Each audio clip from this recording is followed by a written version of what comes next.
اللهم صل على سيدنا محمد وعلى آل سيدنا محمد كما صليت على إبراهيم وعلى آل إبراهيم في العالمين إنك حميد مجيد.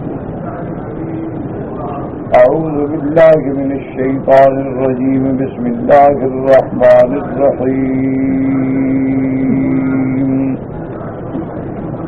والبدن جعلناها لكم من شعائر الله لكم فيها خير فاذكر اسم الله عليها صواف فإذا وجبت جنوبها فكلوا منها وأطعموا القانع والمعتر كذلك سخرناها لكم لعلكم تشكرون. قال المؤلف المفسر رحمه الله تعالى: أدام النفع بعلومه وعلومكم في الدارين آمين. إذا قال وفي الحديث الصحيح أن رسول الله صلى الله عليه وسلم قال للناس: إني كنت نهيتكم من ادخار لحوم الأضاحي فوق ثلاث فكلوا وادخروا ما بدا لكم، وفي رواية فكلوا وادخروا وتصدقوا، وفي رواية فكلوا وأطعموا وتصدقوا. اب مفسر رحمۃ اللہ علیہ قرآن مقدس کی ان آیات مبارکہ کی تفسیر میں فرماتے ہیں کہ صحیح حدیث مبارک میں یہ ثابت ہے کہ حضور پاک صلی اللہ علیہ وسلم نے خطاب فرمایا لوگوں کو، فرمایا انی کنت نہیتکم، کہ میں نے تم لوگوں کو منع کیا تھا کہ قربانی کا گوشت جو ہے اس کو 3 دن سے زیادہ نہ رکھا جائے، لیکن اب تمہیں اجازت ہے، چاہے تم کھاؤ چاہے تم حفاظت کے ساتھ رکھو، جتنے دن استعمال کرو، اب تمہیں اس کی اجازت ہے۔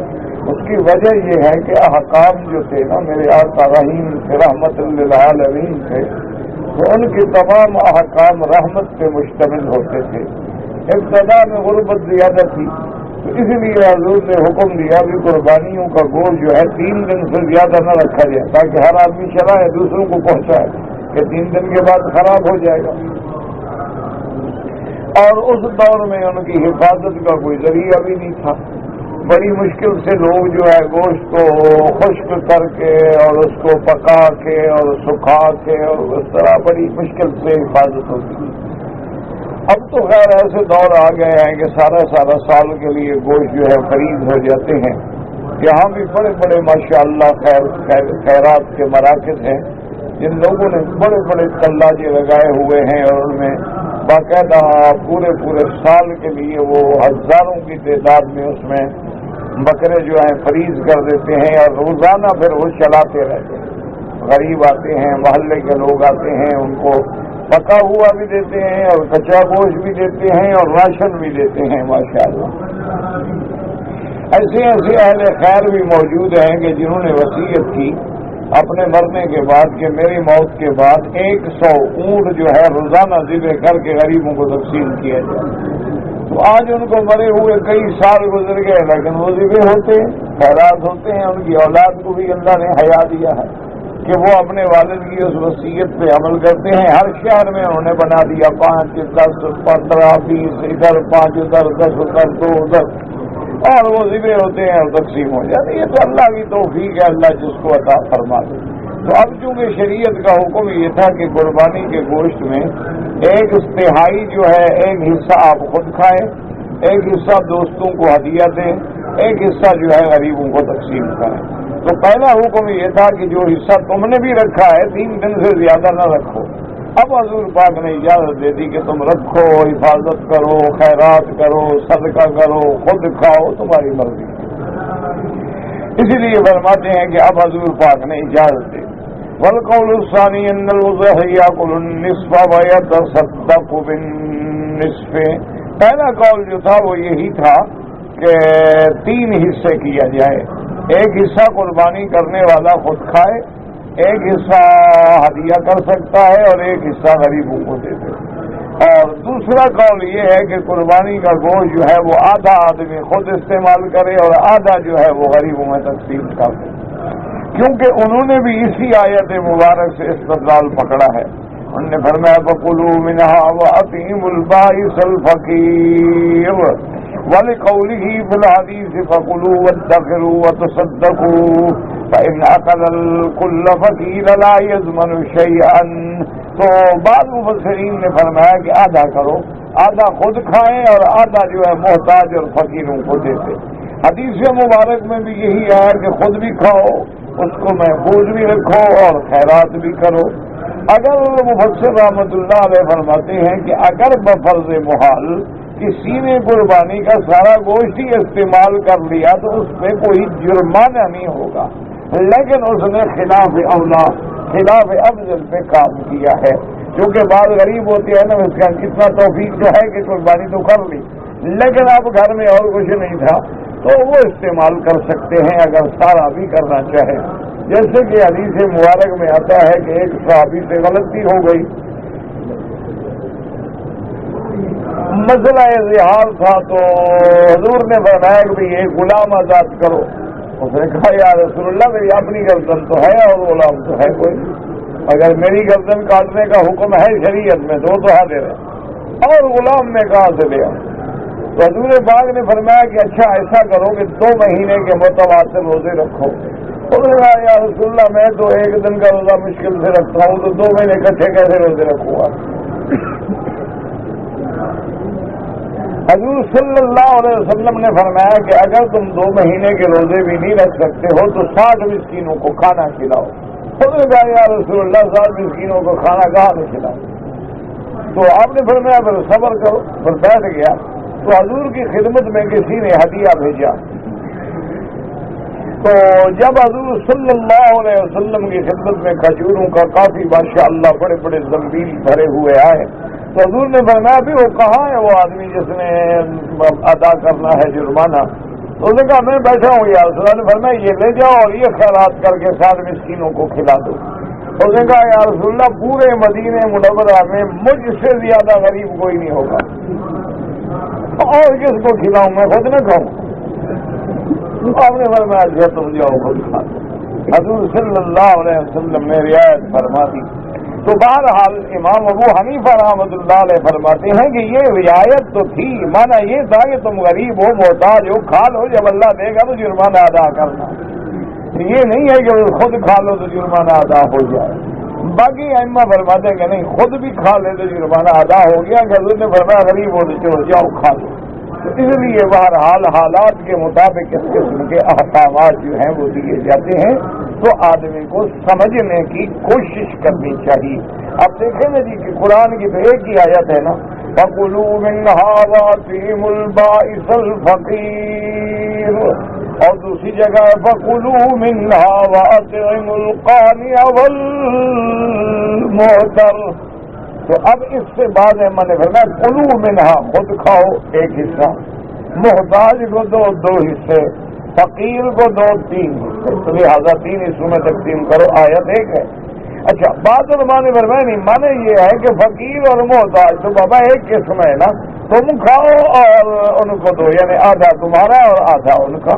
تو اس لیے اس کو کہتے ہیں فہم کہ مفسرین کرام کو اللہ تبارک و تعالیٰ نے جو فہم عطا فرمائی ہے اس فہم کے مطابق اب پھر یہ دیکھنا ہوتا ہے کہ بھئی اس حدیث اس آیت مبارک پر رحمت دو عالم نے کیا فرمایا ہے.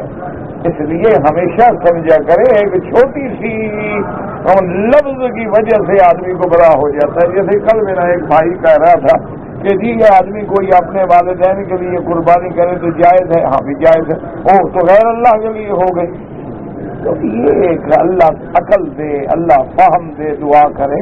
یہ تو اسی طرح ہے نا جی کہ جیسے کوئی آدمی کہے کہ ایاک نعبد و ایاک نستعین، تو اس کا اگر آپ ترجمہ کریں کہ تیری بھی عبادت کرتے ہیں تو کافر ہو گئے. یعنی تیری بھی کرتے ہیں اور تیرے غیر کی بھی. مانا ہوگا حسر مقدم ہے، یا کا مقدم ہے نعبد، بلکہ تیری ہی عبادت کرتے ہیں اور کسی کی نہیں کرتے ہیں، تب جا کے مانا جو ہے وہ صحیح بنے گا۔ ایک یہ ہے کہ ہم نے اپنے والدین کے نام پہ بکرا ذبح کیا، اللہ ان کو ثواب عطا فرمائے، اس میں غیر اللہ کا کیا تعلق ہے؟ غیر اللہ کا معنی یہ ہے کہ جیسے بندہ اللہ کے نام پر ہدی متعین کر کے اس کو لے کے حرم میں ذبح کرتا ہے، کسی دوسری جگہ وہ ذبح نہیں ہو سکتا۔ اسی طرح اس نے کہا یہ بکرا میرے پیر کے نام پہ ہے، یہ تو میں وہی پہنچا کے ذبح کروں گا، مجھے لاکھ روپیہ تو میں نہیں دیتا، یہ غیر اللہ ہے۔ بات کو سمجھیں، ورنہ تو ہر آدمی بسم اللہ اللہ اکبر پڑھ لیتا ہے۔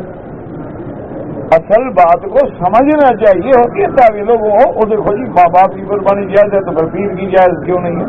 تو قربانی کرو، کہو یا اللہ اس کا ثواب میرے پیر کو عطا فرما، کون منع کرتا ہے؟ تم روزانہ دیکھیں چلاؤ، کہو یا اللہ اس کی خیرات کا ثواب جو ہے میرے مرشد کو عطا فرما، میرے والدین کو عطا فرما، میرے مشائخ کو عطا فرما، کوئی منع نہیں کرتا۔ بات کو سمجھیے۔ اب دیکھیں نا، مثلا آپ جاتے ہیں مزار پر، اللہ والوں کی مزار پہ، ویسے قبروں پہ جانا سنت ہے، جائز ہے، میرے آقا گئے، حضور نے حکم فرمایا۔ اب جا کے ان سے مانگنا ہے یا ان کے لیے مانگنا ہے، بس یہی سمجھنے والی بات ہے۔ اگر تم کسی ولی اللہ کی مزار پہ گئے اور کہا کہ یا اللہ تیرا ولی ہے، تیرا نیک بندہ ہے، تیرا مقبول بندہ ہے، میرا اللہ اس کی قبر کو باغ جنت بنا، اس کی قبر کو نور سے بھر دے، اس کے درجات بلند کر دے، اس کو اور زیادہ مرتبے عطا فرما، یہ جائز ہے، کوئی منع نہیں، کوئی شرک نہیں، کوئی کفر نہیں۔ اگر آپ کہتے ہیں کہ نہیں یا دستگیر یا غوث یا داتا مجھے تو عطا فرما، تو اب آ گیا شرک۔ بات کو سمجھیں۔ اچھا تو پھر ہم جب جا کے ان کے لیے مانگتے ہیں تو اللہ کی رحمت جوش میں آ جاتی ہے کہ میرا عام بندہ ہو کر میرے اولیاء اللہ کے لیے مانگ رہا، اللہ فرماتا ہے تو نے میرے بندوں کے لیے مانگا، تجھے میں دے دوں گا۔ وہ بات کو سمجھا، یہ نہیں ایسے بہانے بنایا کریں گے بس۔ پھر وما اہل لغیر اللہ کا معنی کیا ہے؟ یعنی جب ذبح کرنے لگے تو آخر یا پیر یا پیر یا پیر یا پیر یا پیر، پھر غیر اللہ ہوگا؟ یہ تو دنیا کا کوئی جاہل بھی نہیں کرتا۔ وہ جو ذبح کرتے تھے مکے والے وہ بھی نہیں کرتے تھے، وہ بھی یہی کرتے تھے کہ یہ جانور لات کے نام پہ ہے، یہ عزا کے نام پہ ہے، یہ منات کے نام پہ۔ جب ذبح کرتے تھے اس وقت تو بدبخت جو ہے وہ بھی لات لات لات لات نہیں کرتے تھے، صرف وہ بتوں کے لہٰذا قالوا هذه لله وهذه لشركائنا، کہ یہ حصہ اللہ کا، یہ ہمارے بتوں کا۔ تو اس لیے میرا بھائی بات کو سمجھا کریں ٹھنڈے دل سے، اللہ تجھے بھی اور مجھے بھی صحیح عقیدہ نصیب فرمائے۔ اللہ تبارک و تعالیٰ دیکھو نا، جب ذبح کے وقت غیر اللہ کا نام لیا جائے اس کے حرام ہونے میں تو شک ہی کوئی نہیں،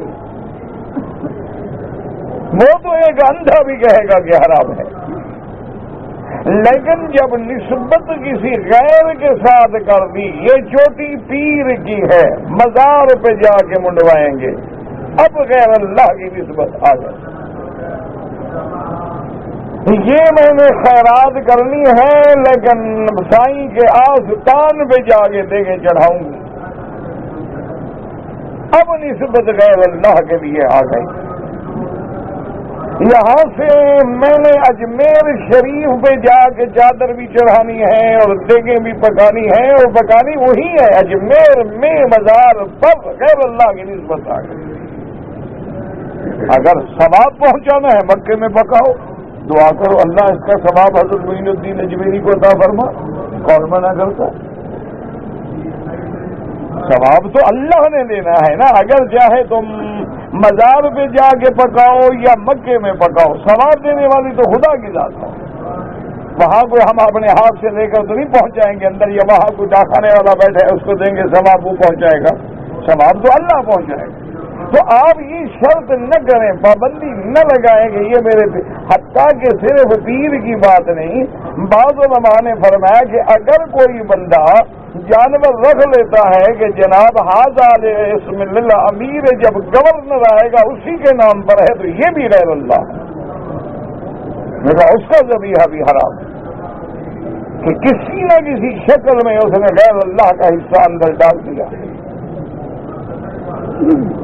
باقی بات کو سمجھا گیا۔ اب دیکھیں نا، اب جب جنازہ پڑھتے ہیں آپ اللہ کے دین کو سمجھو۔ دین اٹکل بچوں سے یا باتوں سے ثابت نہیں ہوتا کہ لا الہ الا اللہ محمد الرسول اللہ ہے کہ تھا، یہ مطلب اس طرح ثابت ہوتے ہیں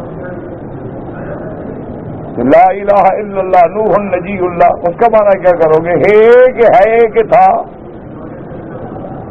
لا الہ الا اللہ موسیٰ کلیم اللہ کا کیا معنی کرو گے؟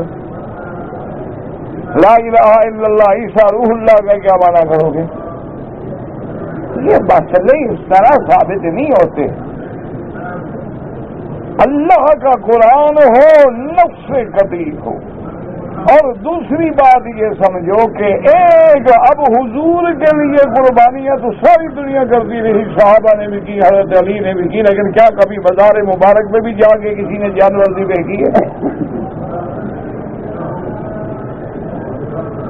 ورنہ حضرت علی ساری زندگی قربانی کرتے، حضور پاک نے ساری امت کی طرف سے قربانی کی، حضور صلی اللہ علیہ وسلم نے اپنی ذات کا اور اپنے اہل بیت کے لیے قربانی کی۔ تو مسئلے کو سمجھو، یہ نہیں کہ گڑبڑ کر دو، لوگوں کو دھوکہ دو۔ بابا دیکھو باپ کے نام پہ قربانی ہو سکتی ہے، پھر پیر کے نام پہ کیوں نہیں ہو؟ پیر کے لیے تم 200 بکری ذبح کرو، کون منع کرتا ہے؟ لیکن بات کو ملاؤ نہیں، اس کو خلط ملط نہ کرو، اپنے عقیدوں کو خراب نہ کرو۔ اب دیکھیں کہ جنازہ ہے، مثلا ایک اللہ کے ولی ہے، ولی اللہ ہے، عالم ہے، عابد ہے، زاہد ہے، امام ہے، محدث ہے، اس کا جنازہ ہے۔ جب ایمان سے خدا کے کعبے میں بیٹھے ہو، باوضو بیٹھے ہو، جب جنازہ پڑھو گے اس میت سے مانگتے ہو یا اس کے لیے مانگتے ہو؟ سیدھی بات کریں اللہ کے کعبے میں۔ اب ہمارے سامنے جنازہ مثلا رکھا ہے، تم نہ ڈرو، چلو میرا رکھا ہے، تم نہیں مرو گے، چلو میں مروں گا اپنے وقت پہ۔ تو اب جب جنازہ پڑھو گے تو کیا کہو گے کہ پیر صاحب مہربانی کر میری بخشش فرما دے، بڑوں کی بھی فرما دے، چھوٹوں کی بھی فرما دے، عورتوں کی بھی فرما دے، بس یہ کہتے ہو کہ اللہ آپ ان کی مغفرت فرمائیں؟ پیر سے مغفرت مانگ رہے ہو کہ اس کے لیے مغفرت مانگ رہے ہو؟ اللہم اغفر لحینا کا کیا معنی ہے کہ پیر صاحب ہمیں معاف کر دے، ہمارے زندوں کو بخش، ہمارے مردوں کو بخش، ہمارے مردوں کو بخش، عورتوں کو بخش، چھوٹوں کو بخش، بڑوں کو بخش۔ یا دعا اللہ سے مانگتے ہو کہ اللہم اغفر لحینا ومیتنا وشاہدنا وغائبنا وصغیرنا وکبیرنا۔ اور دیکھو کہ دعا میت پہ ہے لیکن پہلے زندوں کا نام ہے، اللہم اغفر لحینا، ہمارے زندوں کی مغفرت فرما، کیوں جو مرنا تھا وہ تو مر گیا، اس کا فیصلہ تو ہو گیا، ان کا فکر کرو جو زندہ ہیں کہ اللہ تبارک و تعالیٰ ان کا خاتمہ ایمان پہ کر دے، اس کا تو فیصلہ ہونا تھا، ہو گیا۔ اصل تو اب زیادہ محتاج وہ ہے بیچارے جو زندہ ہیں، اس لیے ان کا ذکر مقدم ہے کہ لحینا ومیتنا وشاہدنا وغائبنا وصغیرنا، جو حاضر ہیں ان کا بھی مغفرت فرما اور جو غائب ہیں ان کی بھی۔ اچھا حضور نے یہ دعا مانگی جنازے میں؟ ہاں جی، نہیں ڈرتے کیوں ہو؟ سیدھی بات کرو، نہیں مانگی تو کہہ دو نہیں مانگی، مانگی ہے تو حضور سے بھی کوئی چیز غائب تھی یا نہیں؟ اگر ہر جگہ حاضر ناظر ہے تو غائب بنا کیا مانا؟ وہ تو ہر چیز دیکھ رہے ہیں، پھر حضور سے غائب کیسے ہو گئی کوئی چیز؟ اللہ کے بندے کہ نماز سیکھ لو نا تو تیرے سارے عقیدے ٹھیک ہو جائے، صرف جنازہ سیکھ جاؤ تو تیرے سارے اللہم اغفر لحینا ومیتنا وشاہدنا وغائبنا وصغیرنا وکبیرنا وذکرنا وانثانا اللہم من احییتہ منا فحیہ علی الاسلام اللہم من توفیتہ منا فتوفاہ علی الایمان اللهم نقهم عن الخطايا كما ينقى الثوب الأبيض من الدنس اللهم اغسل خطاياهم من الماء والثلج والبرد اللهم أكرم نزلهم واسع مدخلهم اللهم بدل دارهم خيرا من دارهم وبدل أهلهم خيرا من أهلهم اللهم لا تذلنا بعدهم ولا تفتنا بعدهم اللهم لا تحرمنا اجرهم اللهم ارحمنا اذا سرنا الى ما صاروا الیہ. تو اب ان کے لیے مانگ رہے ہو یا ان سے مانگ رہے ہو؟ اچھا، جب میت سامنے ہو تو پھر تو ہم ان کے لیے مانگیں، جب 2 میٹر مٹی میں چلے جائیں اب وہ ہمارے لیے مانگتے ہیں. اچھا عقیدہ ہے بھائی، ماشاء اللہ.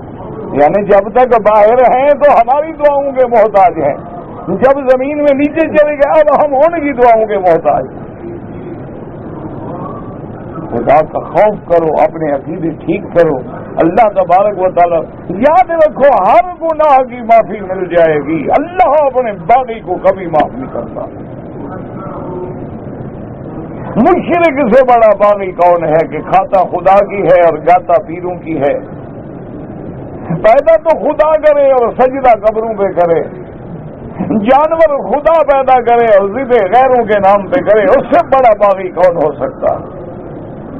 اس لیے یاد رکھو اللہ نے جہاں فرمایا نا انما حرم علیکم المیتۃ والدم ولحم الخنزیر، کہ تم پر مردار جانور حرام ہے، دم مسفوح حرام ہے، خنزیر حرام ہے، اور ان سب سے بدتر کون ہے؟ وما اہل بہ لغیر اللہ، جس کو اللہ کے سوا کسی غیر کے نام پہ نسبت کر دو. یہ ولی کے نام پہ ہے، نبی کے نام پہ ہے، پیر کے نام پہ ہے، جبریل کے نام پہ ہے، غوث کے نام پہ ہے، کتب کے نام پہ ہے، فلاں کے نام پہ، حسین کے نام پہ ہے، امام کے نام پہ ہے.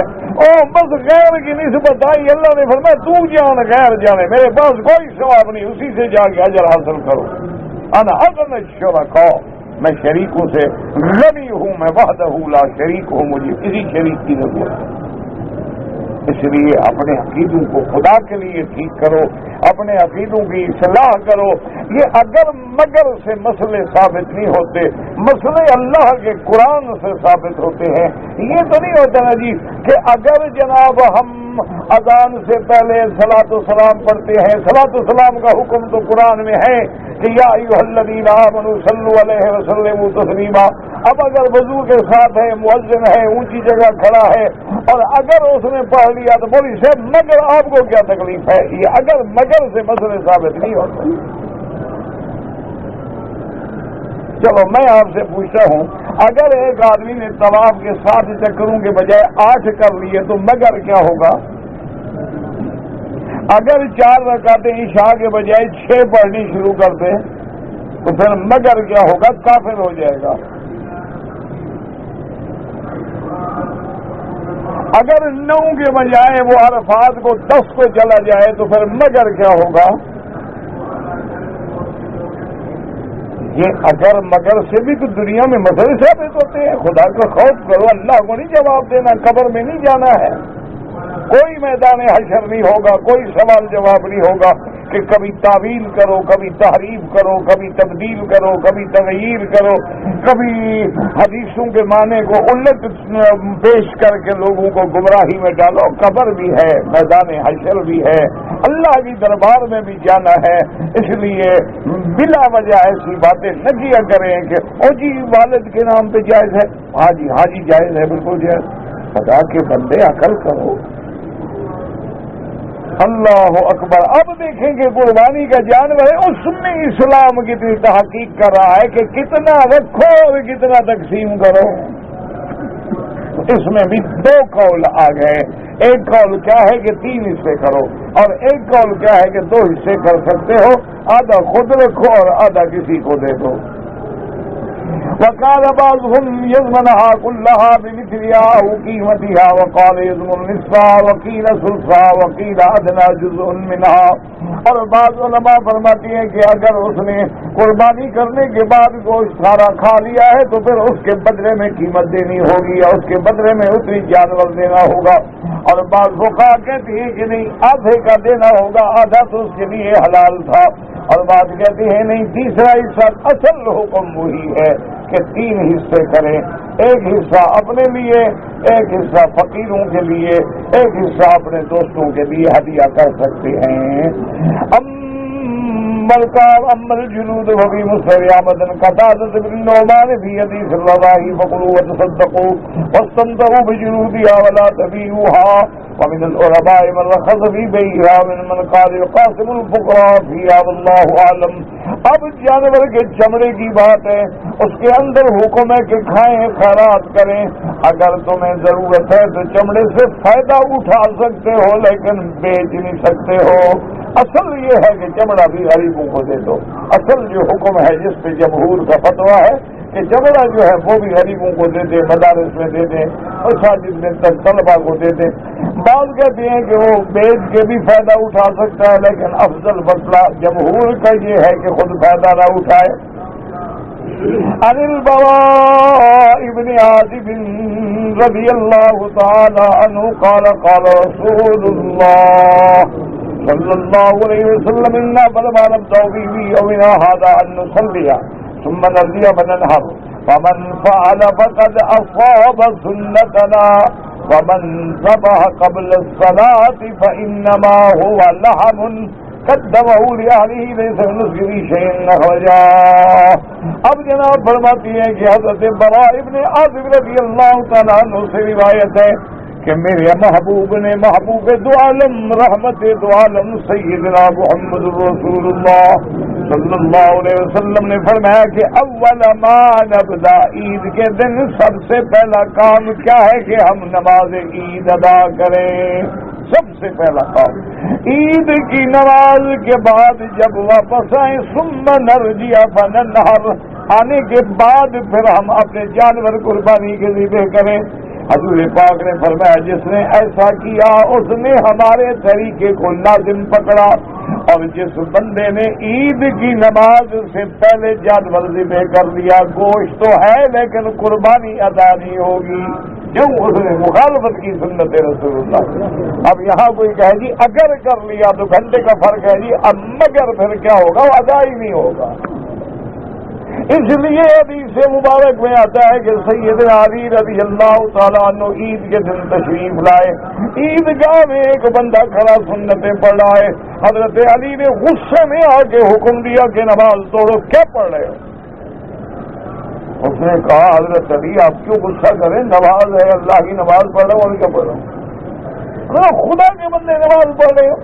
اس نے کہا کیا اللہ مجھے نماز پڑھنے پر بھی عذاب دے گا؟ میں کوئی جانا تو نہیں کہہ رہا, نماز پڑھ رہا ہوں. حضور حضرت علی غصے میں آ گیا, فرمایا خدا تمہیں نماز پہ تو عذاب نہیں دے گا لیکن محمد مدنی کی مخالفت پہ عذاب دے گا. کہ جب حضور نے عید سے پہلے کوئی نماز نہیں پڑھی تم کون ہو نماز پڑھنے والے؟ تو اصل عذاب تمہیں مخالفت محمد مصطفیٰ پہ ملے گا. کہ اگر یہ دین ہوتا تو سب سے پہلے حضور حضرت بلال کو حکم دیتے کہ اذان سے پہلے مجھ پہ صلاۃ و سلام پڑھا کرو. اور اگر نعوذ باللہ علماء حق علماء توحید حضور پہ صلاۃ و سلام پڑھنے کے منکر ہوتے تو پھر آخر میں بھی منکر ہوتے.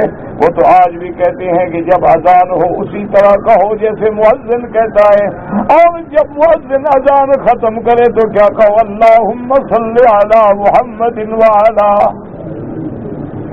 آل محمد کما صلیت علی ابراہیم وعلی آل ابراہیم انک حمید مجید اللہم رب هذه الدعوة التامة والصلاة القائمة آت محمد الوسیلۃ وابعثه مقاما محمودا. اور ایک روایت میں کہ اس کے آگے بھی کہ رضینا باللہ ربا وبالاسلام دینا وبمحمد صلی اللہ علیہ وسلم نبیا. پھر دعا مانگے تو اگر کسی نے انکار کرنا ہوتا تو اس کا بھی تو انکار کر دیتے ہیں، لیکن چونکہ یہ فرمان رسول سے ثابت ہے اس لیے اس کا کوئی انکار نہیں کر سکتا. جو ثابت نہیں ہے وہ بدعت ہے اور ہر بدعت گمراہی ہے. اس لیے ہمیشہ اللہ کے دین کو سمجھنے کی کوشش کیا کریں. اچھا، اور یہ بھی یاد رکھو کہ وسیلے سے مانا یہ نہیں کہ حضور کا وسیلہ پکڑو. یہ تو تم حضور کے لیے دعا مانگ رہے ہو کہ آت محمد الوسیلۃ، میرا اللہ میرے مدنی کو مقام وسیلہ عطا فرما. یہ تو حضور کے لیے دعا مانگ رہے ہو، حضور کا وسیلہ دعا پکڑ رہے ہو. اور وہ وسیلہ کیا ہے؟ وہ جنت میں سب سے افضل مقام ہے جو میرے مدنی کو ملے گا. تمام انبیاء سے سب سے اونچا مقام ہے مقام میرے محمود، مقام محمود میرے مدنی. سے حضور نے فرمایا کہ اللہ مجھے قیامت والے دن لواء الحمد فی یدی، حمد کا پرچم بھی میرے ہاتھ میں ہوگا. فرمایا آدم میرا ابا ہے لیکن میرے پرچم کے نیچے ہوگا، ابراہیم میرا ابا ہے لیکن میرے پرچم کے نیچے ہوگا. اور ساتھ فرما دیا لا فخر علی میں فخر. وہ گھڑے نہیں جاتے. مسائل جو ہے نا وہ ہی اور اگر اور مگر اور چونکہ اور چنانچہ اس سے ثابت نہیں ہوتے ہیں. جیسے کہ ایک مولوی صاحب نے ان کے لکھ دیا کہ وما ارسلناک الا رحمۃ للعالمین، اللہ نے حضور کو ان سے جن کے لیے رحمت بنا کے بھیجا ہے. تو جب حضور رحمت ہے تو جہاں جہاں انسان ہے جن ہے وہاں بھی ہر جگہ موجود ہے. دیکھو کیسے مسئلہ ثابت کیا. اچھا، بارش رحمت ہے کہ نہیں؟ ہاں جی، بارش کو قرآن نے رحمت کہا ہے. هو الذی یرسل الرياح بشرا بین یدی رحمتی. اس کا کیا معنی؟ ہر جگہ بارش ہوگی. اچھا، جو حضور کو نہیں مانتے ہیں یعنی ان کے لیے بھی وہاں بھی حضور موجود ہوں گے. کوئی عقل کرو، خدا سے ڈرو، امت کو گمراہ نہ کرو، صراط مستقیم پہ چلو. سرکار دو عالم رحمت ہیں. کیا مانا؟ جیسے اللہ فرماتے ہیں کہ میں نے چاند سورج کو تمہارے تابع کر دیا، مسخر کر دیا ہے. ہاتھ تو لگا کے دیکھو سورج کو، ذرا قریب تو ہوں جل جائیں. تابع کر دیا کیا مانا؟ تیرے کام پر جو ڈپٹی لگا دی ہے وہ آ رہا ہے، جا رہا ہے، طلوع ہو رہا ہے، تم فائدہ اٹھا رہے ہو، بس تمہارے تابع ہے. یہ مانا تھوڑا ہوتا ہے تابع کر کے بھی سورج ہم پکڑ کے رات گھر میں رکھ لیں گے. یہ تابع جو ہے ہمارے. اچھا، پھر سب کے لیے مسخر کر دیا، سارے اس کو پکڑیں گے. کیا مانا ہے اس کا؟ مانا یہ ہوتا ہے کہ اللہ نے تیرے لیے جو بنایا کہ اس کی روشنی میں تم فائدہ اٹھاتے ہو، چاند کی روشنی میں تم فائدہ گویا تمہارے لیے ہے، تمہارے لیے اللہ نے مسخر کر دیا ہے کہ وقت پہ نکلو، میرے بندوں کو فائدہ پہنچاؤ، ڈیوٹی ادا کرو. یہ تھوڑا مانا ہوتا ہے کہ چاند کو ہم پکڑ لیں گے یا سورج کو ہم پکڑ لیں گے. تو اس لیے ہمیشہ یاد رکھیں کہ قربانی ہے کوئی چیز. اب اگر نماز سے پہلے کر دو، حضور نے فرمایا گوشت کھا لو لیکن قربانی ادا نہیں ہوگی. فرمایا ہوا لحم قدمہ لأہلہ لیس من النسک فی شیء. گویا اس نے اپنے گھر والوں کے لیے گوشت بنایا ہے، اس کا قربانی سے کوئی تعلق نہیں ہوگا. فلہذا قال الشافعی وجماعۃ من العلماء ان اول وقت به العزائی صلاۃ الشمس یوم النحر وذا قدر صلاۃ العید والخطبتین. اسی لیے امام شافعی رحمۃ اللہ علیہ اور علماء کی ایک جماعت کہتی ہے کہ قربانی کا وقت اس وقت شروع ہوتا ہے جب 10ویں کے دن کا سورج نکلنے کے بعد اونچا ہو جائے اور عید کی نماز کا اور خطبے کا گویا وقت گزر جائے، کیونکہ بہت ساری ایسی جگہ ہے نا جہاں خطبہ ہوتا ہی نہیں، عید ہوتی نہیں، تو وہ اندازہ کر لیں کہ سورج نکل گیا ہے، اب ہر جگہ بھائی عید ہو گئی ہوگی، کہیں 8 بجے، کہیں 7:15 بجے، کہیں 7:30 بجے، اندازہ کرنے کے بعد کر سکتا۔ اب فرماتی ہیں اس کے بعد مفسر آزاد احمد یزبال امام بازاری کے بعد جافی صحیح مسلم اللہ تصبح اللہ یزبح الامام۔ اور ایک حدیث سے مبارک میں ہے کہ جب تک امام عید پڑھانے کے بعد اپنا جانور ذبح نہ کرے تم ذبح نہ کرو، منع ہے کہ عید کے بعد کرو، ورنہ اب امام کے لیے بکری دوسرے دن کرنی ہے، اس دن نہیں کرنی ہے، تو یہ تھوڑا ہے سارے دوسرے دن کے لیے ہم کھڑے رہیں گے، مقصد یہ ہوتا ہے کہ تم عید کے بعد کرو۔ وقال ابو حنیفہ رحمہ اللہ اما اہل الصواد من القرى ونحوها فلهم من يذبحوا بعد طلوع الفجر الى صلاة عيد تشرعنه لهم واما اهل الامصار فلا يذبحوا حتى يصلي الامام۔ امام ابو حنیفہ رحمۃ اللہ علیہ فرماتے ہیں کہ جو لوگ بستیوں میں رہتے ہیں چونکہ وہاں عید نہیں ہوتی، وہاں تو طلوع فجر کے بعد قربانی کا وقت ہو جائے گا، لیکن جو لوگ شہروں میں رہتے ہیں جب تک عید کی نماز نہ ہو ذبح نہ کریں۔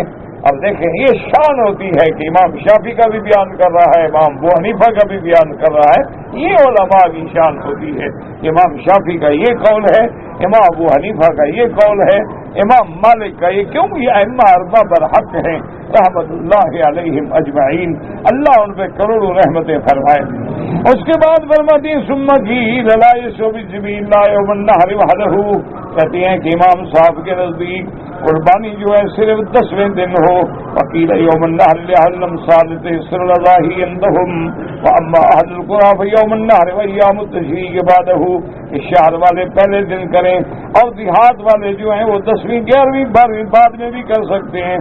وبه قال سعید بن جبیر وقیل یوم النحر یوم بعدہ للجميع وقیل یومان بعدہ، وبه قال الامام احمد وقیل یوم النحر وثلاثة ایام التشریق بعدہ، وبه قال الشافعی لحدیث جبیر المتمن رسول اللہ صلی اللہ علیہ وسلم قال ایام التشریق کلھا ذبح۔ اب بعض علماء فرماتی ہیں کہ 10ویں کو ذبح کرے، بعض فرماتی ہیں کہ 10ویں اور 11ویں، بعض فرماتی ہیں 10ویں 11ویں 12ویں، بعض فرماتے ہیں 10ویں 11ویں 12ویں 13ویں تک بھی جائز ہے۔ لہذا اصل بات یہ ہے کہ افضل یہ ہے کہ پہلے دن کریں، بعد میں تو جائز ہے نا، بات کو سمجھا کریں، افضل کیا ہے کہ پہلے دن ذبح کرو 10 کے۔ اب کہتے ہیں مفسر رحمۃ اللہ علیہ ان کے علاوہ جو ہے فرماتے ہیں وقیل ان وقت الذبح يمتد آخر الحجہ، وبه قال ابراہیم النخعی ابو سلمہ بن عبد الرحمن وهو قول غریب۔ اور بعض علماء کہتے ہیں کہ پورا ذی الحج کا مہینہ جو ہے اس میں قربانی ہو سکتی ہے، لیکن یہ بالکل کمزور غریب قول ہے جس پر کسی نے نہیں دیا۔ بس جمہور کا مسئلہ یہی ہے کہ 10 اس کے بعد 2 دن یا 10 اس کے بعد 3 دن بس۔ كذلك سخرناها لكم لعلكم تشكرون۔ يقول تعالى من سخرنا لكم وزلنا لكم وجعلنا من قادة لكم خاضعة إن شئتم ركبتم وإن شئتم حلبتم وإن شئتم ذبحتم۔ اللہ فرماتے ہیں میں نے جانور تمہارے لیے تابع کر دیے، مسخر کر دیے ہیں، اگر تمہارے تابع ہیں تمہارے حکم پہ چلتے ہیں، چاہو تو ان پہ سواری کر لو، چاہو تو ان سے دودھ لے لو، چاہو تو ان کو اللہ کے راستے میں یا ویسے اپنے کھانے کے لیے ذبح کر لو۔ اولم يروا انا خلقنا لهم مما عملت ايدينا انعاما فهم لها مالكون الى قوله افلا تشكرون۔ وقال في هذه الآية الكريمة كذلك سخرناها لكم لعلكم تشكرون، تاکہ تم اللہ کا شکر ادا کرو۔ تو جب اللہ نے جانور دیے ہیں، ہم جب جانور قربان کرتے ہیں تو یہ بھی اللہ کا شکر ہے۔ اللہ سے دعا کریں اللہ ہمیں شکر کی توفیق دے، اللہ شاکرین میں بنائے، غافلین میں نہ بنائے، اور اللہ ہماری سب پریشانیاں تکلیفیں اپنی رحمت سے دور فرما دے۔ ربنا اکشف عنا العذاب، ربنا اکشف عنا العذاب انا مؤمنون۔ بھائی میرا ٹیلی فون نمبر جو ہے نا کبھی یہ بات میں جلسے میں طرح تقریر میں طرح بیان کروں نا، علیحدہ مل کے لے لو. اب اس کا معنی یہ تو نہیں ہوتا کہ ہاں میں اعلان کروں ٹیلی فون نمبر میرا یہ ہے. بڑا عمرہ جو ہے مدینہ شریف جا کے کریں یا طائف سے جا کے کریں. بی بی عائشہ کی مسجد سے اور جیرانہ سے کریں تو جائز ہے، لیکن یہ میقات کا عمرہ نہیں ہے. میقات جو ہے وہ ہے جب اپنے ملک سے آئے، یا مدینہ شریف جاؤ گے تو ذو الحلیفہ میقات ہے، یا طائف جانا ہو تو پھر بھی میقات ہے. اللہ توفیق عطا فرمائے.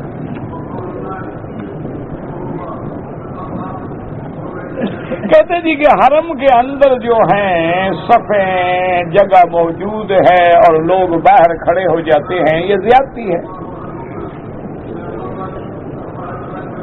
اصل میں ہم نماز نہیں پڑھتے بلکہ جان چھڑانے آتے ہیں کہ بھائی بس اتارو بھاگو. اندر آئے تو پھر نکلنے میں تو ٹائم لگے گا نا غریب کو، اس لیے وہاں کھڑا ہو جاتے ہیں. سلام پھر آؤ، دکان پہ ٹھک ہو گیا بیچارہ. بہرحال ایک ہے نماز کا ہو جانا. اگر اگلی صفیں نظر آتی ہیں تو نماز تو ہو جائے گی، لیکن فضیلت اور ثواب سے محروم ہو جائے گا. الاول فالاول، پہلی صف، دوسری، تیسری، اس طرح صفیں پر کرو، اور جتنا زیادہ قرب ہوگا کعبے کا اتنا زیادہ اجر ہوگا. کہتے جی کہ اگر امام صاحب کے ساتھ رکوع میں چلے جائیں تو رکعت ہو جائے گی. ہاں، من ادرک الرکوع فقط ادرک الرکعہ. سورۃ فاتحہ کیوں پڑھ گیا؟ رکوع ملا ہی رکوع میں تھوڑا پڑے گا.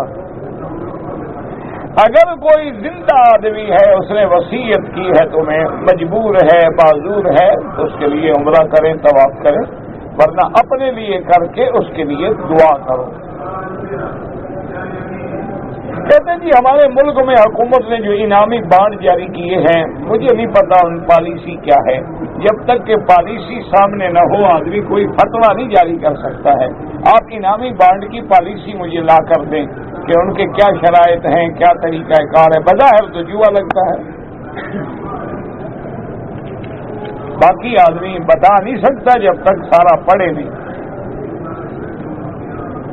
کہتے جی کہ عورتوں کے لیے کیوں نہ ایک لباس اسلامی تجویز کر دیا جائے کہ اس کے پہنے بغیر وہ اللہ کے حرم میں نہ آئے. آپ کی خواہش اور ارادہ بہت اچھا ہے، لیکن اپنے گھر سے شروع کریں، دیکھیں عمل کر کے. ابتدا جو ہے نا اپنے گھر سے کرو. ایک ملک کرے پھر دوسرا کرے گا، پھر تیسرا کرے گا. اللہ کے بندے، آج تو ہم اس دور میں گزر گئے ہیں کہ جیسے حضور نے فرمایا تھا کہ ایک وقت آ جائے گا تمہارے امور تمہاری عورتوں کے ہاتھوں میں ہوں گے. حضور نے فرمایا کہ تمہارے حاکم جو ہیں وہ شریر لوگ ہوں گے، تمہارے سردار جو ہیں وہ کمینے ہوں گے، تمہارے مولوی جو ہیں وہ جاہل ہوں گے، اور امورکم الی نسائکم، تمہارے معاملات عورتوں کے ہاتھ میں ہوں گے. فرمایا فبطن الارض خیر من ظہرها، پھر بہتر ہے کہ قبر میں چلے جاؤ، مر جاؤ. کہتے جی کہ جتنے میں کون سا مقام ہے جہاں سے آدمی عورتیں احرام باندھ کے آئیں؟ جتنے میں کوئی مقام نہیں. مقام آپ اپنے ملک سے آ رہے ہیں وہاں سے احرام باندھیں، وغیرہ جدہ ایئرپورٹ جہاں ہے وہاں سے باندھیں. جدے میں تو کوئی مقام نہیں کہ جہاں سے احرام باندھنے کا حکم ہو، خاص بھی مقام معین ہو.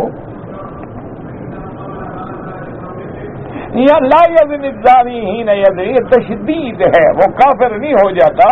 لیکن حضور نے فرمایا کہ گویا ایمان اس کے اندر ہے. ایمان ہوتا تو زنا کیوں کرتا؟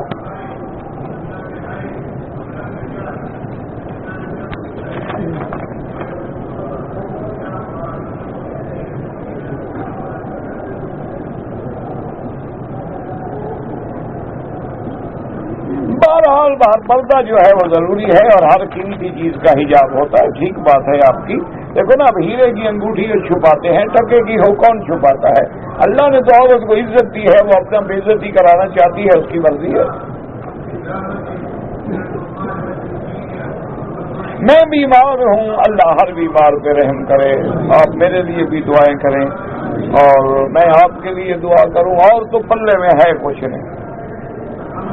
بس اس کی رحمت سے امید ہے کہ کوئی رحمت کی گھڑی مل جائے تو شاید بگڑی بن جائے، ورنہ حالات بگڑ چکے ہیں۔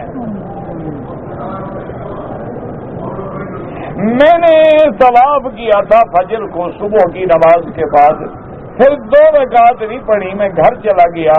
گھر جانے کے بعد میں نے 2 رکعت پڑھی، کوئی حرج نہیں، کوئی مسئلہ نہیں۔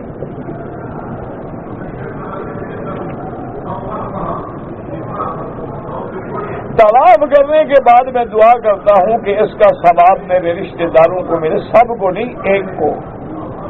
اب ایک طواف کر کے سب کا ماشاءاللہ نا فیصلہ کر لو نا۔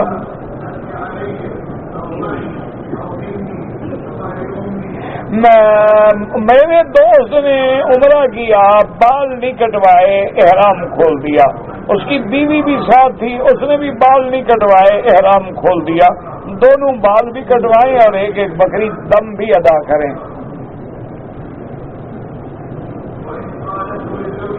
نام جو ہے خدا، مسلمان، مسلک، یہ دیکھو نا، بعد نام خدا ترجمہ ہے، فارسی لفظ ہے، اللہ کا ترجمہ کرتے ہیں۔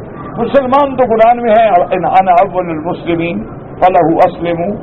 اسی طرح مذہب کا لفظ جو ہے وہ مصطلحات فقہا میں ہے، اور اسی طرح مسلک کا لفظ جو ہے وہ بھی مصطلحات فقہا میں ہے۔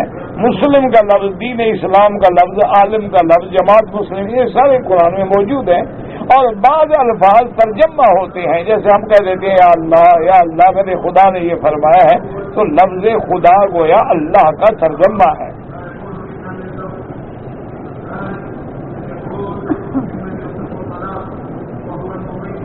میں نے آنکھوں کا آپریشن کرانا ہے، تو اگر مجھے ڈاکٹر منع کریں کہ پانی نہ لگے، کوئی بات نہیں، تیمم کر لے، کوئی مسئلہ نہیں، یا جو ہے باقی چہرے کو پانی سے صاف کر کے اس جگہ پانی نہ لگائے، وہاں مسا کر لے بس۔ بابا آج کل تو بہت بڑا ڈاکٹری ایڈوانس ہو گئی ہے، اللہ کی طرف سے کوئی مشکل مقدر میں نہ لکھی ہوئی ہو۔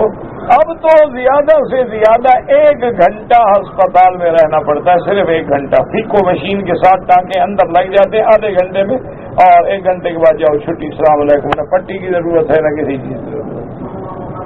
آج کل تو ایک لیٹسٹ مشین آئی ہے نا فیکو، اس سے ٹانکا اندر خود لگا دیتے ہیں، ہاتھ سے اب لگانے کی ضرورت ہی نہیں۔ تو اب تو دنیا بہت ایڈوانس ہے۔ بہرحال احتیاط کے لیے اگر تمہیں ڈاکٹر کہے کہ پانی نہ لگے، نہ لگاؤ، مسا کرو یا تیمم کرو۔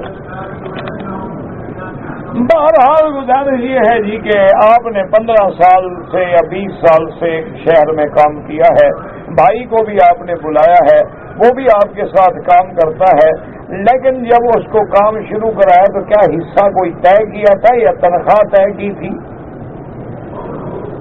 تنخواہ ہے، تنخواہ کا حقدار ہے، تمہاری جائیداد کا وارث تھوڑا ہے، وہ اپنے باپ کی جائیداد کا وارث ہے، بھائی کی جائیداد کا کیوں وارث ہے؟ ہر آدمی اپنے باپ کی جائیداد کا وارث ہوتا ہے، بھائیوں کی جائیداد کا وارث تھوڑا ہوتا ہے۔ تم محبت کے ساتھ کچھ دے دیتے ہو تو ٹھیک بات ہے۔ کہتے ہیں جی کہ شادی کے لیے والدین کو راضی کرنا ضروری ہے، ہاں بالکل ضروری ہے۔ حتیٰ کے بعد اما فرماتے ہیں لا نکاح الا بولی، اگر ولی راضی نہ ہو تو نکاح ہوگا ہی نہیں۔ نہ تم والدین سے کیوں تکلیف، تمہیں کیا تکلیف ہے؟ عجیب بات، اللہ کے بندے، تم جب فیصلہ کرو گے نا دل کی آنکھوں سے، والدین عقل سے فیصلہ کریں گے، اس لیے والدین کا فیصلہ زیادہ بہتر۔ حتیٰ کہ بعض علماء تو فرماتے ہیں کہ اگر والدین حکم دیں بیٹے کو کہ بیوی چھوڑ دو تو اس کو چھوڑ دینی چاہیے۔ حضرت عبداللہ ابن عمر نے ایک شادی فرمائی اور آپ کو اپنی بیوی سے بے انتہا محبت تھی، لیکن حضرت عمر کسی بات پہ ناراض ہو گئے تو آپ نے فرمایا طلق، اپنی بیوی کو طلاق دے دو۔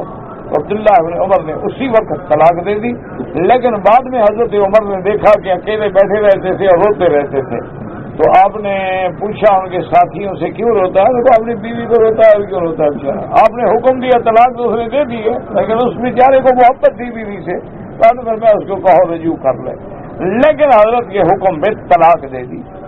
اسی طرح حضرت سیدنا ابراہیم الخلیل علیہ السلام جب تشریف لائے تو حضرت اسماعیل گھر میں نہیں تھے، آپ کی بہو گھر میں تھی. آپ نے پوچھا کہ آئی نا اسماعیل کہاں ہے؟ انہوں نے کہا کہ وہ شکار پہ گئے ہیں. فرمایا کہ اچھا بیٹا تمہارا حال کیا ہے، کیسے گزر بسر ہو رہی ہے؟ اس کو پتہ نہیں تھا کہ یہ اسماعیل علیہ السلام کے ابا ہیں. انہوں نے کہا بزرگوں کیا پوچھتے ہو، بڑی تنگی میں وقت گزرتا ہے، پانی ہے کبھی کوئی شکار کا پرندہ مل جاتا ہے کبھی نہیں ملتا ہے، بس گوشت اور پانی پہ گزارا ہو رہا ہے، بہت تنگی ہے، بہت تکلیف ہے، بڑی مشکل زندگی گزر رہی ہے. تو آپ نے فرمایا اچھا میں تو جا رہا ہوں، لیکن جب تمہارا خاوند گھر میں آ جائے تو کہہ دینا غیر اتبت بابک کہ اپنے دروازے کی چوکٹ جو ہے اس کو بدل ڈالو. حضرت اسماعیل واپس آئے تو ان کو بی بی نے بات بتایا کہ ایک بزرگ آئے تھے. فرمایا کیا شکل تھی؟ انہوں نے کہا وہ اللہ کی بندی، وہ تو میرا باپ تھا، حضرت ابراہیم تھے. انہوں نے کہا پوچھا کچھ حال حوال پوچھا؟ انہوں نے کہا ہاں پوچھا تھا. تم نے کیا کہا؟ میں نے یہ کہا. انہوں نے پھر کچھ کہا تھا، انہوں نے کہا تھا غیر اتبت بابک کہ اسماعیل کو کہنا کہ اپنے دروازے کی چوکٹ بدل ڈالے. انہوں نے کہا میرے ابا نے مجھے حکم دیا ہے تیری طلاق کا ہے، طلق تو جاؤ اپنے گھر.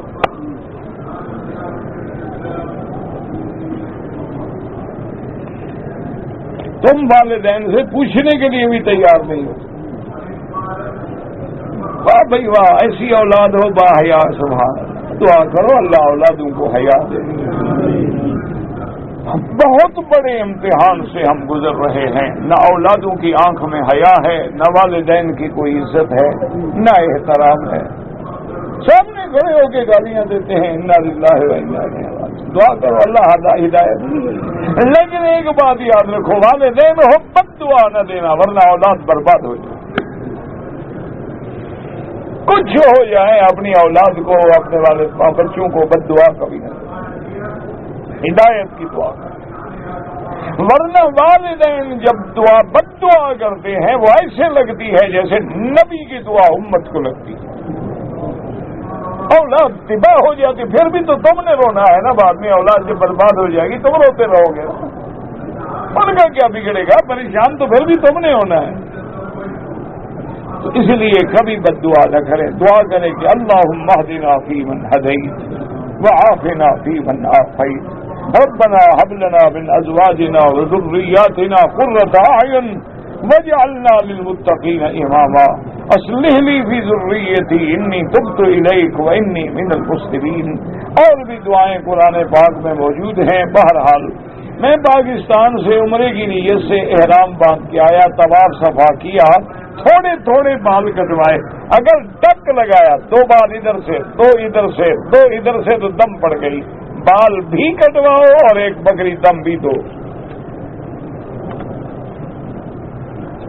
کہتے ہیں جی کہ بعض لوگ بغلوں کے بال صاف نہیں کرتے، اب سکھ بن رہے ہیں. اچھی بات، پہلے مسلمان تھے اب سکھوں کے پیچھے جا رہے ہیں. انا للہ و انا الیہ راجعون. میں نے کہا نا اگر انگریز آج ہمیں اس طرح پھروا دے، مونچھیں داڑھی سر پہ اس طرح پھروا کے بالکل جوگی بن جائے، سارے نوجوان ہمارے جوگی بن جائے. دیکھا نہیں جب تک اس نے فیشن نکالا کہ ٹیڈی کپڑے ٹیڈی سلوا رہے ہیں کہ پاؤں اندر نہیں جاتا تھا. مقصد ہے 2 آدمی کھینچ کے چڑھاتے تھے سلوار کو. اس نے کہا جناب آپ بالکل کھلا چھوڑ دو کہ وہ پاجامے جو ہے اس کا پاؤں جو ہے نا جی 5-4 سالہ ہو اسی سے بندہ پورا نکل جائے. انہیں بڑا کر دیا.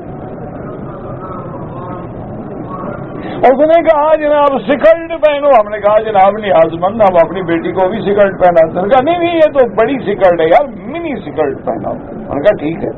انہوں نے کہا یار یہ منی سکرٹ کا بھی تکلف کرتے ہو، بس ٹھیک ہے بکنی ہی کافی ہے، باقی نکر پہ لے آؤ. ہم نے کہا تو جناب نیاز مند ہے، ہم تو غلام ہیں آپ کے، آپ حکم تو کریں.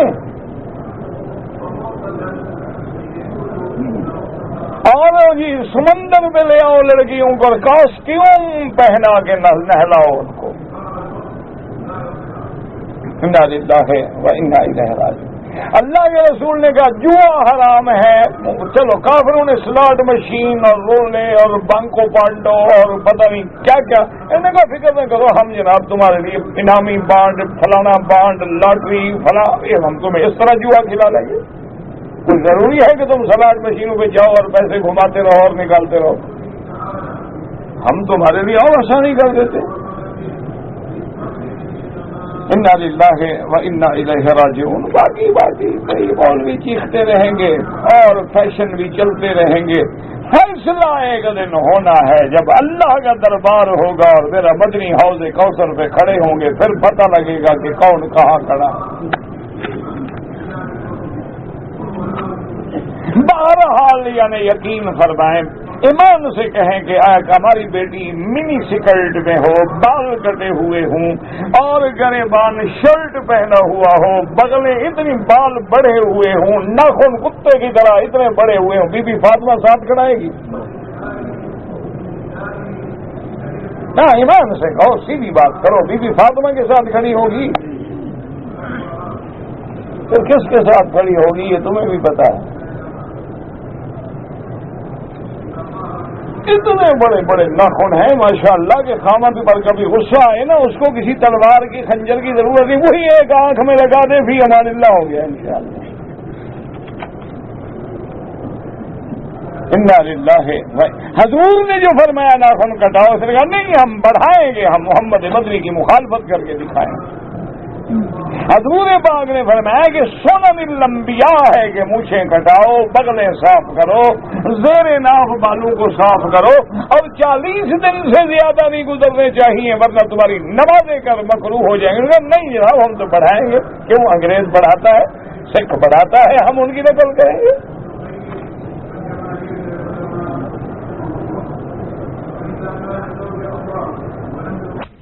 کا نام فریال ہے، روہیلا، بالکل ٹھیک ہے، کوئی حرج نہیں ہے۔ آج کل بیٹیاں بھی ماڈرن، نام بھی ماڈرن۔ ایک عورت کا شوہر گم ہو گیا ہے، 8 سال سے پتہ نہیں ہے، دوسرا نکاح کر سکتی ہے، قاضی کو درخواست دے، ایسے نہیں کر سکتی، قاضی کو جا کے درخواست دے اور ثابت کرے کہ میرا شوہر 8 سال سے گم ہے، قاضی باقاعدہ اخباروں میں اعلان کریں گے اور ڈھونڈنے کی کوشش کریں گے، جب بالکل واضح ہو جائے گا کہ نہیں ہے تو پھر اس کو اجازت دیں گے کہ تم دوسری جگہ نکاح کر سکتی، یہ نہیں کہ تم خود کہہ دو اپنے پاس رکھا ہوا ہو کہ 8 سال سے گم ہے۔ آج کل مسلمان بڑا تیز ہے نا ماشاءاللہ، گم بھی خود کرے گا، اشتہار بھی خود دے گا۔ والدین کے لیے طواف کریں، بالکل کریں۔ میں جناب ایک کرسی نقد 10 ریال پہ اور ادھار اگر زیادہ وہ جائز ہے، کچھ سود نہیں بنتا۔ اگر شوہر کہے کہ کسی سے بولنے سے منع کرے، ہاں بالکل اس کو حق ہے، غیر محرم سے کہے مت بولو مت بولو، ہاں تمہیں کہے اپنے باپ سے نہ بولو تو وہ ناجائز ہے، تمہیں کہے کہ اپنے حقیقی بھائی سے بات نہ کرو وہ ناجائز ہے، ماں سے نہ بولو وہ ناجائز ہے، لیکن جب غیروں سے روکے تو کیوں نہ روکو، پھر فائدہ کیا بیوی بننے کا؟ خوابوں کی تعبیر جناب مجھے نہیں آتی، کوئی کتاب لے لیں، تعبیر چھپی ہوئی ہوتی ہے، بس وہ پڑھ لیا کریں۔ کسی کے صدقے میں دعا نہیں مانگ سکتے۔ اللہ کے نبی نے جو دعا سکھلائی ہے کعبۃ اللہ میں، کیا سکھلائی؟ ربنا آتنا فی الدنیا، تو سیدھی اللہ سے ہے یا صدقے میں ہے؟ نماز کی نیت باندھنے کے بعد غلط خیالات آتے ہیں، جب اللہ نے معاف کر دیے ہیں تم کیوں فکر کرتے ہو؟ بھائی آنے دو، جتنے آتے ہیں آ جائیں۔ حج فرض ادا کر لیا ہے، اگر اللہ مجھے دوبارہ توفیق دے، بالکل دوبارہ توفیق دے، 100 بار توفیق دے، نفلی حج کرو۔ کہتے ہیں جی کہ جب آدمی رکا بھیجتا ہے تو آپ کے شاگرد پڑھتے ہیں تو کون سا لفافے میں بند ہے کہ انہوں نے کھول لیا؟ کھلا ہوا تو ہے۔ اگر احرام میں 2 آدمی تھے، دونوں نے طواف صفا کر لیا، اب ایک دوسرے کے سر پہ اس طرح پھیر دیں، بالکل جائز ہے۔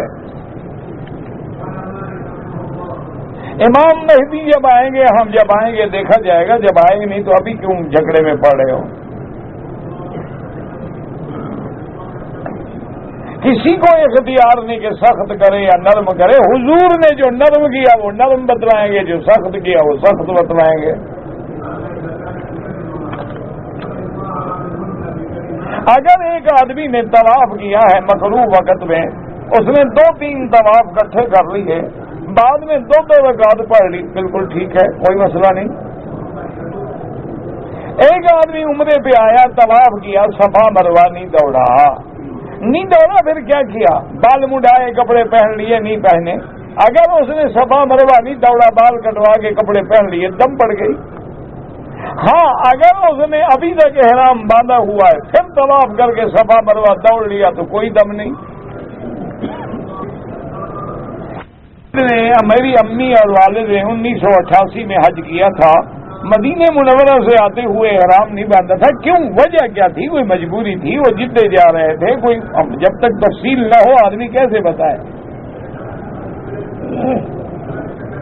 کہتے ہیں جی کہ بعض لوگ دین کی تبلیغ میں رہتے ہیں، وہ دنیاوی کام نہیں کرتے، تو ان کی روٹی تم پہنچاتے ہیں ان کے گھروں میں. تم نہ پہنچایا کرو، اللہ ان کو پہنچا دے. یہ تو قرآن کا وَلْتَكُن مِّنكُمْ أُمَّةٌ يَدْعُونَ إِلَى الْخَيْرِ يَأْمُرُونَ بِالْمَعْرُوفِ وَيَنْهَوْنَ عَنِ الْمُنكَرِ، کہ امت میں ایک جماعت ایسی بھی تو ہو نا جو دنیا میں دین کے لیے چلتی رہے. تم فکر نہ کرو، تم ان کے کھانے وانے کا کوئی فکر نہ کرو. تم سے مانگنے ہیں نا، مجھے بتانا، میں ماروں گا ان کو. عجیب بات، اعتراض جو کرنا ہے تو کچھ تو کرے نا بیچارے. نہیں آتا ہے. ہاں بھتیجا ہے، پتہ نہیں چچا ہے. بغیر عمرے کے آیا ہوں، میرے ایک بھائی کی شہادت ہو گئی ہے. میرے والد بھی کئی رشتہ دار جیلوں میں بند ہیں. اللہ پاک آپ کی مشکلات حل کرے. بہرحال اللہ آپ کے جو شہید ہو گئے ان کا درجہ بلند کرے. جو بیچارے ناحق جیلوں میں ہیں اللہ ان کی مدد فرمائے، اللہ ان کو رہائی عطا فرمائے، اور اللہ ہم سب کی مشکلات حل فرما دے. یا اللہ ہم سب کی پریشانیاں دور فرما دے. یا اللہ بیماریاں دور فرما دے. یا اللہ تعدم حیات کسی بندے کا محتاج نہ کرنا، معذور نہ کرنا، اپنے دروازے کا محتاج کرنا. جو کھال ہے نا یہ مسجد کی تعمیر کے لیے نہیں ہوتی، کھال جو ہے وہ غریبوں کو دیں، طلباء کو دیں. ایک آدمی نے اپنی بیوی کو لڑائی کے دوران